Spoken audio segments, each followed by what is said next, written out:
Hello बच्चों, आज हम लोग पृथ्वी और हमारा जीवन कक्षा 8 के पाठ 4 शक्ति के साधन के प्रश्नोत्तर एक्सरसाइज को करते हैं।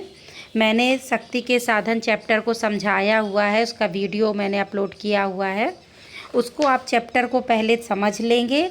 उसका लिंक मैं डिस्क्रिप्शन में भी डाल दूंगी, आपको कक्षा 8 के भूगोल में भी मिल जाएगा प्लेलिस्ट में। तो आप पहले चैप्टर को अच्छी तरह से समझ लीजिए, मैंने काफ़ी अच्छे से समझाने का प्रयास किया है।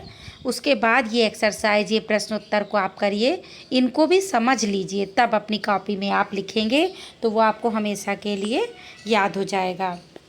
तो हम शुरू करते हैं पाठ 4 भारत शक्ति के साधन के प्रश्नोत्तर। तो आपका पहला प्रश्न है, कोयला हमारे लिए किस प्रकार उपयोगी है। ये कक्षा 8 की भूगोल का पाठ 4 है ना। पहला प्रश्न है, कोयला हमारे लिए किस प्रकार उपयोगी है, स्पष्ट कीजिए। उत्तर है, कोयला हमारे लिए अनेक प्रकार से काम आता है, जैसे रेल का इंजन चलाने के लिए, कारखानों में ऊर्जा के रूप में, जलयान चलाने के लिए, रसोई में खाना बनाने के लिए, सीमेंट में तथा विद्युत उत्पादन के लिए यह काम में लाया जाता है।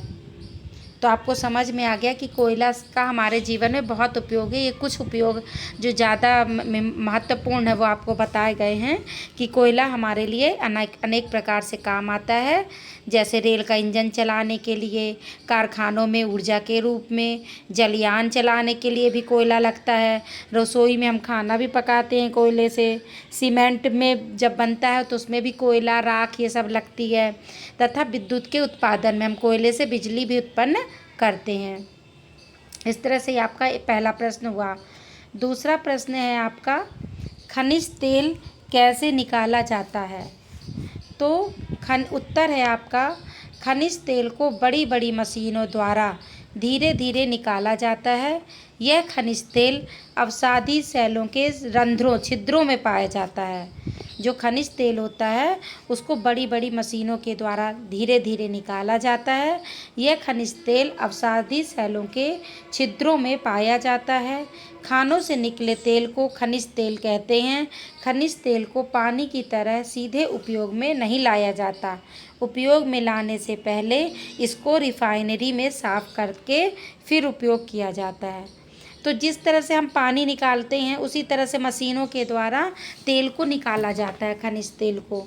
और ये जो चट्टानें होती हैं उनके छेदों में जो छोटे छोटे से छेद होते हैं उनमें भरा रहता है और मशीनों के द्वारा उनसे बाहर निकाला जाता है।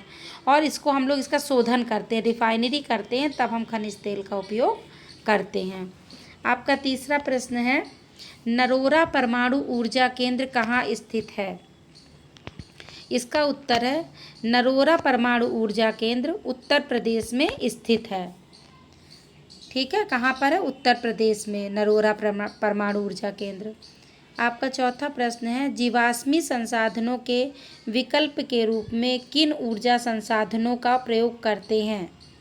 उत्तर है आपका, जीवाश्मी संसाधनों के विकल्प के रूप में जल विद्युत शक्ति, परमाणु ऊर्जा, सौर ऊर्जा तथा पवन ऊर्जा जैसे विकल्पों का वैकल्पिक संसाधनों का प्रयोग करते हैं। मतलब ये पूछ रहा है कि जीवाश्मी संसाधन बहुत सीमित मात्रा में है। ये पेट्रोल डीजल, इनकी खदानें बहुत कम है, बहुत साले हजारों वर्षों में ये बन पाते हैं। तो इनके अगर हम पेट्रोल इसकी जगह हम किन किन चीज़ों का इस्तेमाल कर सकते हैं। तो हम ईंधन प्राप्त करने के लिए, ऊर्जा प्राप्त करने के लिए जल विद्युत शक्ति का प्रयोग करते हैं, जल से भी उत्पन्न कर लेते हैं शक्ति, परमाणु ऊर्जा से भी, सौर ऊर्जा से भी हमारी देखते हैं आप बहुत सारी चीज़ें सौर ऊर्जा से चलती हैं, पवन ऊर्जा से, ये सब उसके वैकल्पिक संसाधन हैं। अगला प्रश्न है आपका, सही जोड़े मिलाइए। तो आपको इसमें जोड़ा बनाना है कि कोयला जो है वो कहाँ पाया जाता है। तो कोयला आप देख रहे हैं, एरो यहाँ जा रहा है, असम और मुंबई हाई में। ठीक है, खनिज तेल कहाँ कोयला आपका पाया जाता है झारखंड, छत्तीसगढ़ में। ठीक है, खनिज तेल आपका पाया जाता है असम, मुंबई और हाई, है ना, मुंबई हाई में। और जो परमाणु ऊर्जा है वो यूरेनियम और थोरियम। जल विद्युत ऊर्जा कहाँ है उसका बांध, बांध है उसका, है ना, जल विद्युत ऊर्जा का। परमाणु ऊर्जा केंद्र कहाँ है? तारापुर में। तो ये आपके जोड़ी हो गया। इस तरह से ये आपका पाठ 4 समाप्त होता है। इसको पहले आप समझ लीजिए, तब अपनी कॉपी में लिखिए। और अगर ये आपको कैसा लगा ये ज़रूर कमेंट्स करके बताइए, और अगर कुछ दिक्कत है तो भी बताइए। धन्यवाद।